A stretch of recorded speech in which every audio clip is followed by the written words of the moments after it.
Exercice 2, partie C, loi normale et test d'hypothèse. Dans cette partie, on cherche à déterminer s'il existe une différence significative entre les proportions de répondeurs parmi les patients traités par vertéporfine et ceux ayant reçu un placebo.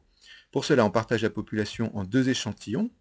Premier échantillon constitué de 160 patients traités par médicament, et dans le deuxième échantillon de taille 80, les patients reçoivent un placebo.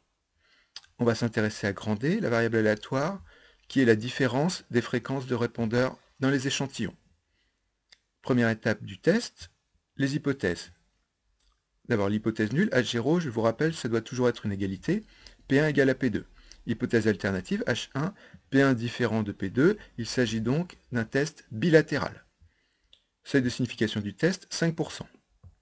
On admet le résultat suivant, sous l'hypothèse H0, grand D suit la loi normale de moyenne 0. Alors pourquoi? Parce que l'espérance de D, c'est l'espérance de F1, c'est-à-dire P1, moins l'espérance de F2, P2, P1 moins P2. Or, comme on est sous l'hypothèse H0, P1 égale à P2, donc l'espérance de D est nulle. Et pour calculer l'écart type de D, on calcule l'écart type de F1 moins F2, et c'est égal à racine de sigma 1 carré plus sigma 2 carré. Racine de sigma 1 carré ici plus sigma 2 au carré égale à 0,067. Déterminer un réel positif H tel que la probabilité que grand D soit compris entre moins H et H égale 0,95. On nous rappelle le résultat suivant, si X suit une loi normale de moyenne mu et d'écart type sigma, on a 95% des valeurs pour X entre mu moins 2 sigma et mu plus 2 sigma.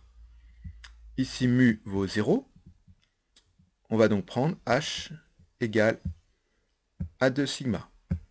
Sigma c'est 0,067 pour D, donc H égale 2 fois 0,067 égale 0,13. On a donc 95% des valeurs entre moins 0,13, ici moins H, et 0,13. Énoncer la règle de décision permettant d'utiliser ce test. Alors on va faire un schéma, une courbe en cloche centrée sur la moyenne, c'est-à-dire 0 ici. Et on a donc 95% des valeurs entre moins 0,13 et 0,13. Cette zone, on va l'appeler la zone d'acceptation. Dans cette zone, H0 sera accepté, H1 rejeté. On a également deux zones critiques à gauche et à droite, qui représentent en tout 5% des valeurs. Donc 2,5% à gauche, 2,5% à droite. Règle de décision. On prélève un échantillon.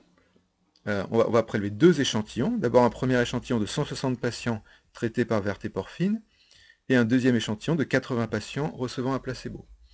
Et on va calculer la différence des fréquences des répondeurs dans ces deux échantillons. Quelles sont les décisions possibles? Première décision, si D appartient à la zone d'acceptation, entre moins 0,13 et 0,13, on accepte H0, on rejette H1. Sinon, eh bien, on rejette H0 et on accepte H1, toujours avec un risque d'erreur de 5%. Question 3. Alors, on observe le nombre de répondeurs dans chaque échantillon, et on va pouvoir calculer la différence des fréquences. Alors, dans le premier échantillon, sur 160 patients, on a 108 répondeurs, ce qui nous donne une proportion, une fréquence de 108 sur 160. Dans le deuxième échantillon, sur 80 patients,